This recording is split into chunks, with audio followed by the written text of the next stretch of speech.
The COVID-19 pandemic has been an emotional roller coaster for all of us. And while we're busy working from home and homeschooling our children, our minds are overwhelmed with other stressors, such as the rising COVID-19 cases here in the country. Why don't we forget all of that, even for just a brief moment? Slow down for a while, breathe in and out a few times. If your mind wanders, notice that, and gently return your attention to your breathing. On the program today, we'll talk about how to use mindfulness and meditation in the time of COVID-19. I'm Dr. Freddy Gomez, and welcome to MedTalk Health Talk on CNN Philippines.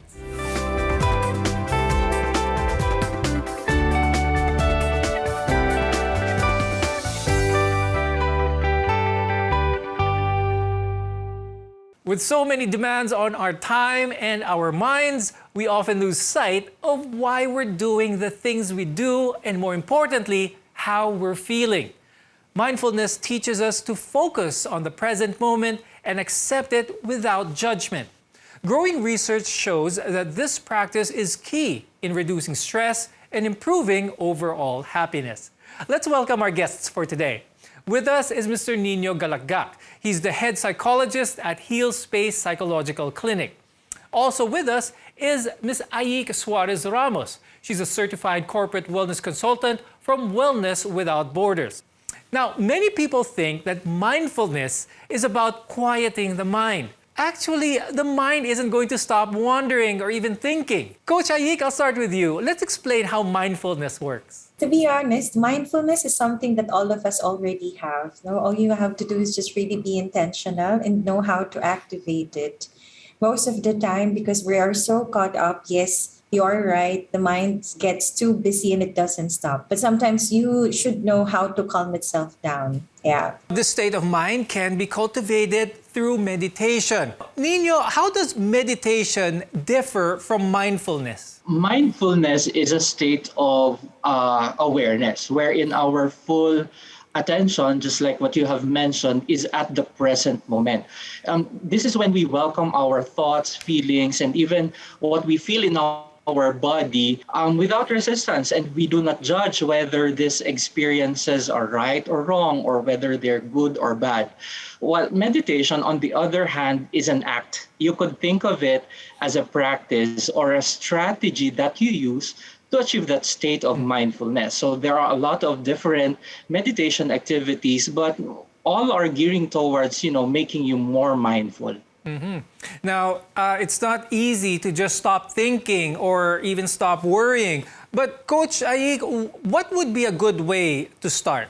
It's all about preparation. To be honest, now, as what I've mentioned earlier about intentionality, no matter if there is not really like a right time for you to start meditating, set yourself finding a right space and a right time for it. You've mentioned earlier about not necessarily having to complete like a full sequence of meditation, like for 30 minutes or for an hour. Even just 5 minutes a day will really help us. But again, begin with an open mind. Yeah. Okay. Now, thousands of years ago, Buddhists would practice mindfulness and meditations for spiritual enlightenment.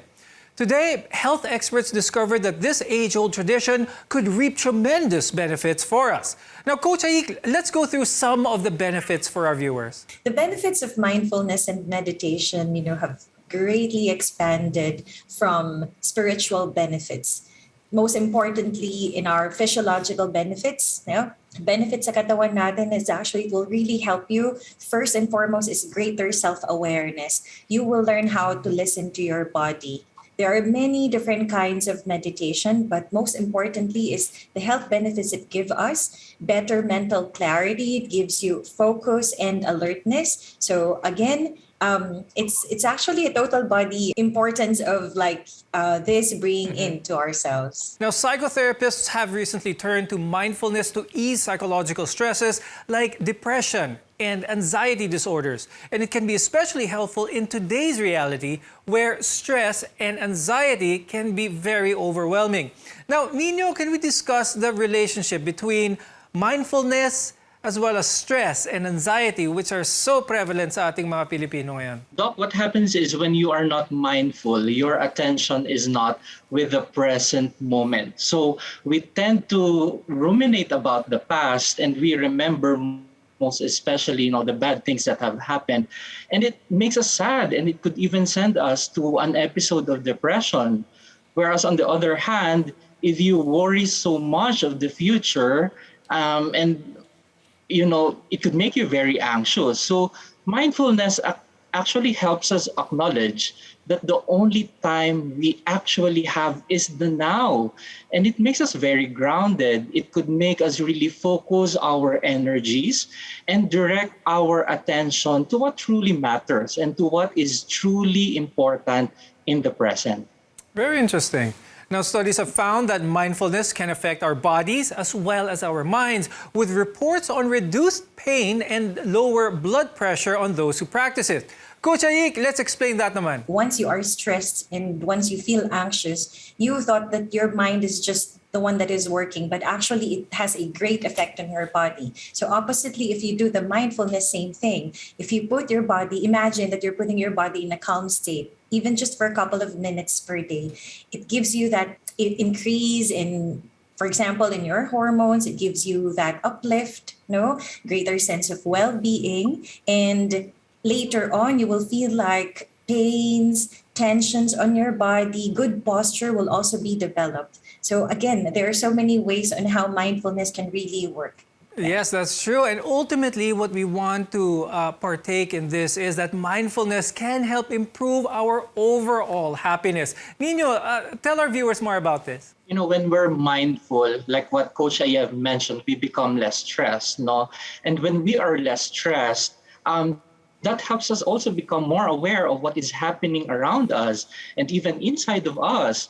And when we are in that state, it allows us to think more critically and more carefully of our actions. When we are open to our experiences, we become creative. It helps us to sleep better. It improves our relationship. And when you have all those, then ultimately that could make you happy and satisfied with your life. Whether through meditation or through breathing exercises, there are many ways to practice mindfulness. Yan ang pag-usapan natin after a short break. So stay with us here on MedTalk Health Talk. You're watching CNN Philippines.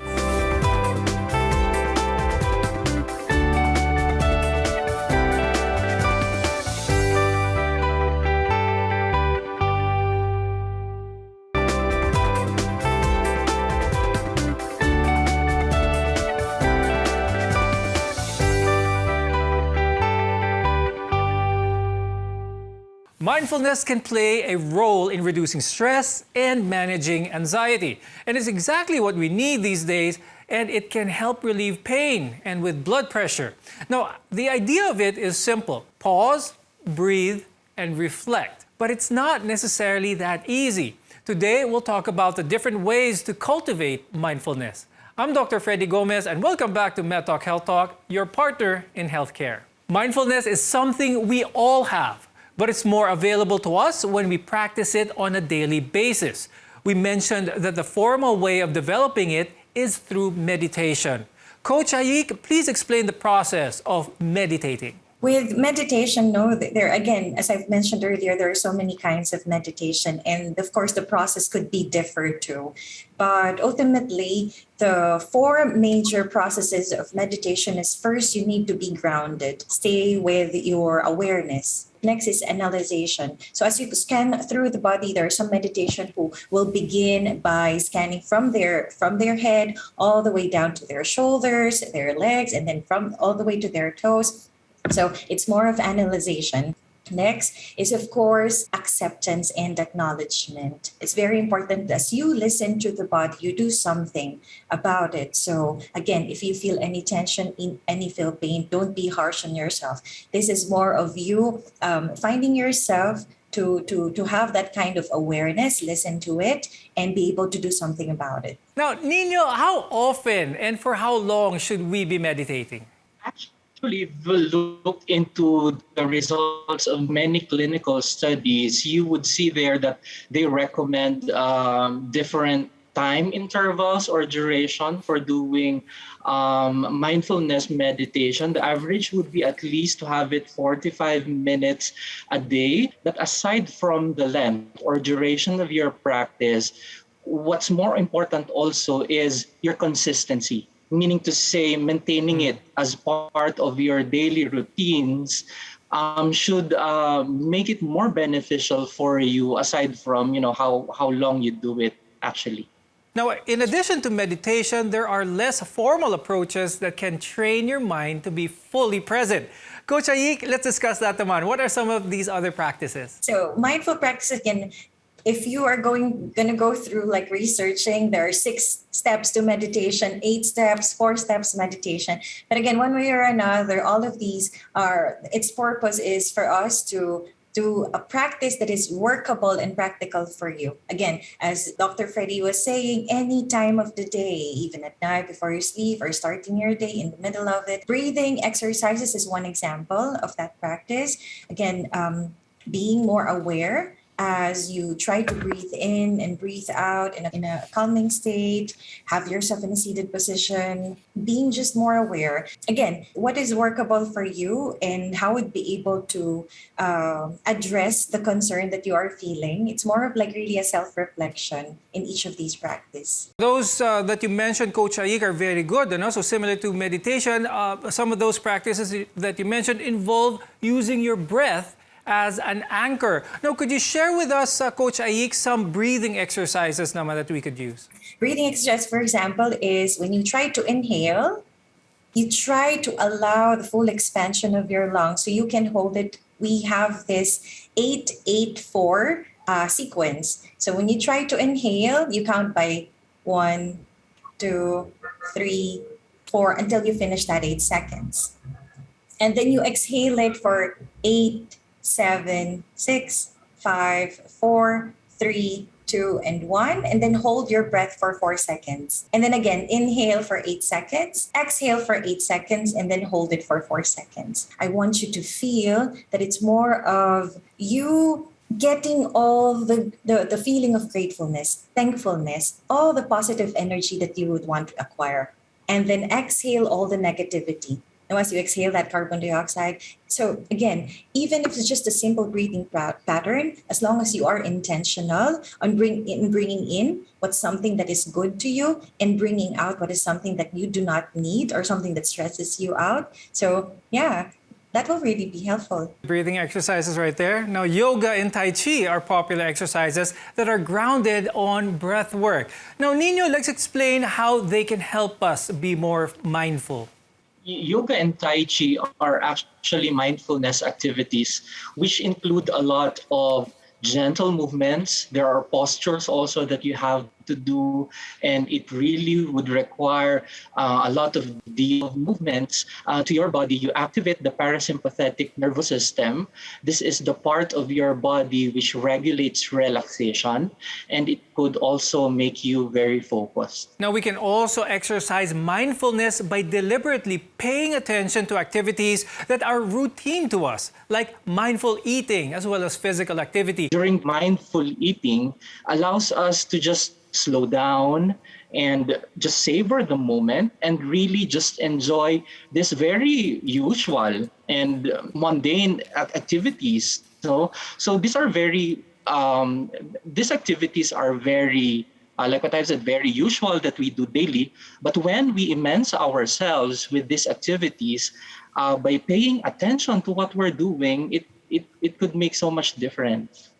Now, eventually, you'll be more mindful when you're doing things that mean more to you, like spending time with your friends and family, or even just watching TV or reading a book. Nowadays, routine activities involve following health standards against COVID-19.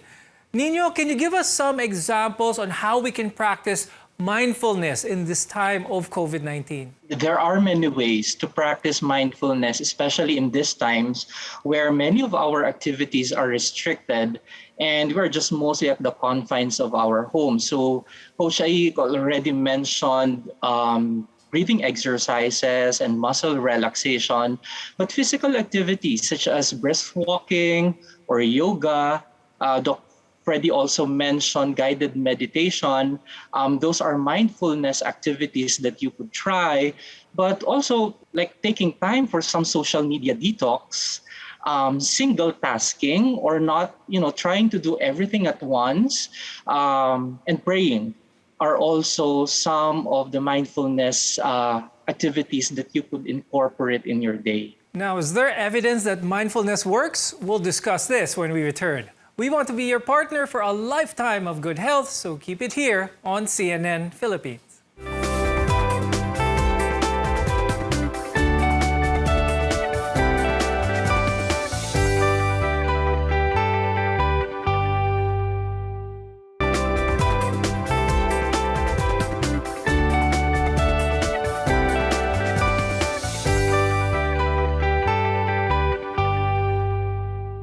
The COVID-19 pandemic has impacted the mental health of many, from anxieties brought about by quarantine restrictions to fear from constant COVID-19 related news. Can mindfulness and meditation protect against COVID-19 stressors? I'm Dr. Freddie Gomez, and this is MedTalk Health Talk, where your health comes first. Mindfulness and meditation protects mental health during COVID-19.